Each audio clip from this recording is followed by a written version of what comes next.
नमस्कार दोस्तों, आप देख रहे हैं आपका अपना भरोसेमंद न्यूज़ प्लेटफॉर्म। आज की ताज़ा खबरें और देश दुनिया में हलचल तेज है। कहीं चांदी आसमान छू रही है, कहीं राजनीति में नई ताजपोशी तय है, तो कहीं बॉर्डर और बर्फीली जमीन पर सैन्य हलचल बढ़ रही है। तो चलिए दोस्तों, बिना देर किए शुरू करते हैं आज का न्यूज़ बुलेटिन। चलिए दोस्तों, शुरुआत करते हैं आज की सबसे चौंकाने वाली खबर से। देश के सर्राफा बाजार में चांदी ने वो कर दिखाया है जो पहले कभी नहीं हुआ। MCX पर 19 जनवरी को चांदी की कीमत 3 लाख रुपए प्रति किलो के पार पहुंच गई। एक ही दिन में चांदी 14,000 से ज्यादा उछल गई और निवेशकों की आंखें खुली रह गईं।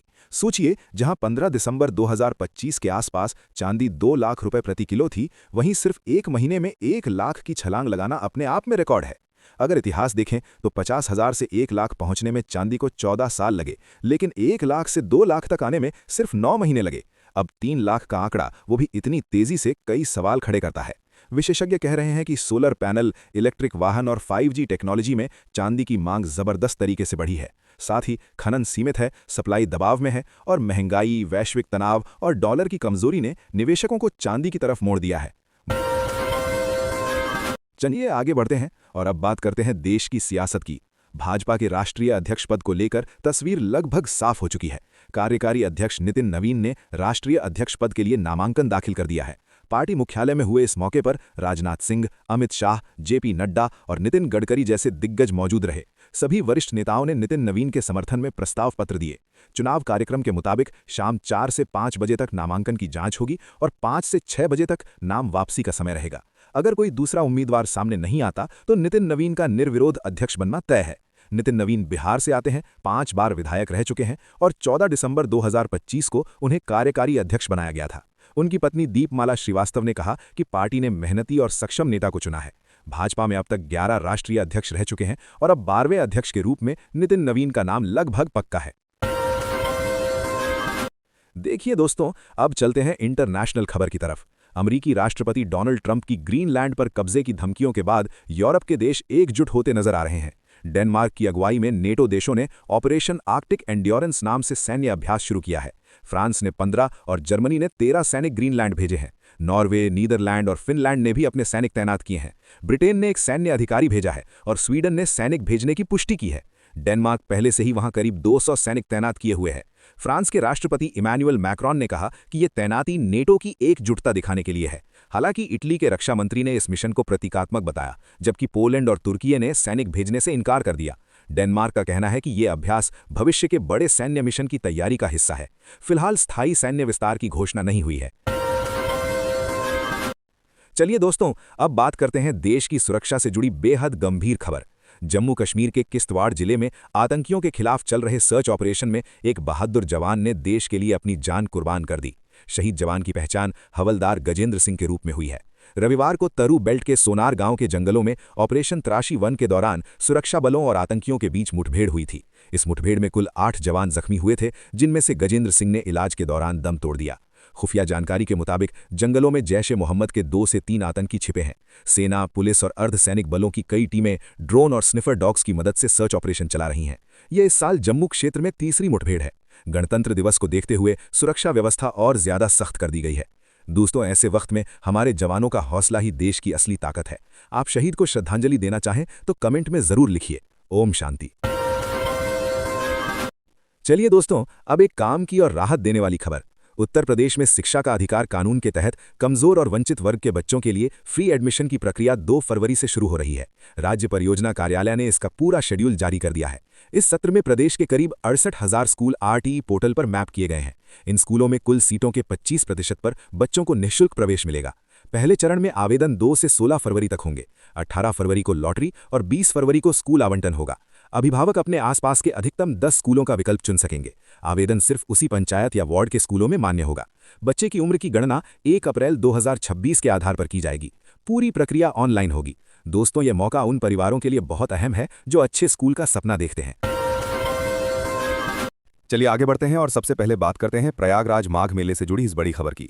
शंकराचार्य स्वामी अभिमुक्तेश्वरानंद पिछले 24 घंटे से अनशन पर बैठे हुए हैं। मौनी अमावस्या के दिन उनकी पालकी रोके जाने के विरोध में वो उसी स्थान पर धरने पर बैठे हैं जहां पुलिस उन्हें छोड़कर गई थी। शंकराचार्य ने अनाज और पानी दोनों का त्याग कर दिया है। उनका साफ कहना है कि जब तक प्रशासन सम्मान के साथ आकर माफी नहीं मांगता, तब तक वो अपने आश्रम या शिविर में कदम नहीं रखेंगे। सोमवार को प्रेस कॉन्फ्रेंस में उन्होंने कहा कि पालकी में स्नान करना उनकी सदियों पुरानी परंपरा है। उन्होंने आरोप लगाया कि पुलिस ने बिना कारण पालकी रोकी और समर्थकों के साथ धक्का-मुक्की की। इस दौरान उनके एक शिष्य को चोट भी आई। वहीं प्रशासन का कहना है कि पूर्व सूचना नहीं दी गई थी और भीड़ को देखते हुए सुरक्षा कारणों से रोका गया। अब सवाल ये उठता है दोस्तों, क्या परंपरा और व्यवस्था के बीच संवाद की कमी थी या मामला जरूरत से ज्यादा बढ़ गया? आपकी राय क्या है, कमेंट में जरूर बताइए। अगली बड़ी खबर हिमाचल प्रदेश से सामने आ रही है। देखिए दोस्तों, न्यूजीलैंड से सेब आयात पर ड्यूटी घटाने के फैसले ने हिमाचल के बागवानों को सड़कों पर ला दिया है। सैकड़ों किसान और बागवान शिमला के छोटा शिमला सचिवालय पहुंच गए। प्रदर्शन के कारण सचिवालय इलाके में ट्रैफिक पूरी तरह ठप हो गया। किसानों का कहना है कि दिसंबर 2025 में न्यूजीलैंड के साथ हुए मुक्त व्यापार समझौते से करीब 2.5 लाख सेब उत्पादकों की रोजी रोटी खतरे में है। उनका दावा है कि सस्ते आयातित सेब बाजार में आने से हिमाचल का करीब 5500 करोड़ रुपए का सेब उद्योग बर्बाद हो सकता है। इसका असर सिर्फ हिमाचल नहीं बल्कि जम्मू कश्मीर और उत्तराखंड पर भी पड़ेगा। किसान नेताओं ने सुप्रीम कोर्ट के आदेश के बावजूद लैंडलेस किसानों को जमीन नहीं मिलने का मुद्दा भी उठाया। पुलिस ने स्थिति संभालने के लिए बैरिकेडिंग की है। देखिए दोस्तों, अब एक ऐसी खबर जो आपको चौंका देगी। इंदौर के सराफा बाजार में भीख मांगने वाला मांगीलाल असल में करोड़ों की संपत्ति का मालिक निकला। महिला एवं बाल विकास विभाग की टीम ने भिक्षावृत्ति उन्मूलन अभियान के तहत उसे रेस्क्यू किया। जांच में सामने आया कि मांगीलाल के पास 3 पक्के मकान, 3 ऑटो और एक डिजायर कार है। इतना ही नहीं, कार के लिए उसने ड्राइवर भी रखा हुआ था। पूछताछ में पता चला कि वो भीख से मिले पैसों को सराफा व्यापारियों को ब्याज पर देता था। वो रोजाना ब्याज वसूलने सराफा क्षेत्र में आता था। प्रशासन ने उसे उज्जैन के सेवाधाम आश्रम भेज दिया है। अब उसकी संपत्ति और बैंक खातों की जांच चल रही है। अधिकारियों का कहना है कि वो सूदखोरी में भी शामिल था, जो अपराध की श्रेणी में आता है। सबूत मिलने पर कानूनी कार्रवाई होगी। दोस्तों, सोचने वाली बात यह है, क्या भिक्षावृत्ति सिर्फ मजबूरी है या कभी धंधा भी? आपकी राय क्या है, कमेंट में लिखिए। चलिए दोस्तों, अब बात करते हैं एक धार्मिक और सकारात्मक खबर की। भोपाल में 19 जनवरी से गुप्त नवरात्रि की शुरुआत हो गई है। इस मौके पर मां वैष्णो धाम आदर्श 9 दुर्गा मंदिर में शतचंडी पाठ और विशेष पूजा अर्चना हो रही है। पहले दिन विधिवत घट स्थापना की गई और वैदिक मंत्रोच्चार के साथ पूजन संपन्न हुआ। मंदिर के व्यवस्थापक पंडित चंद्रशेखर तिवारी के अनुसार नवरात्रि में भक्तों की मनोकामना पूर्ति के लिए 25 ज्योत प्रज्वलित की जाएंगी। शतचंडी पाठ नवरात्रि के अंतिम दिन तक लगातार चलेगा। हर दिन मां शैलपुत्री से लेकर मां सिद्धिदात्री तक विशेष पूजन होगा। अष्टमी को हवन के साथ समापन किया जाएगा।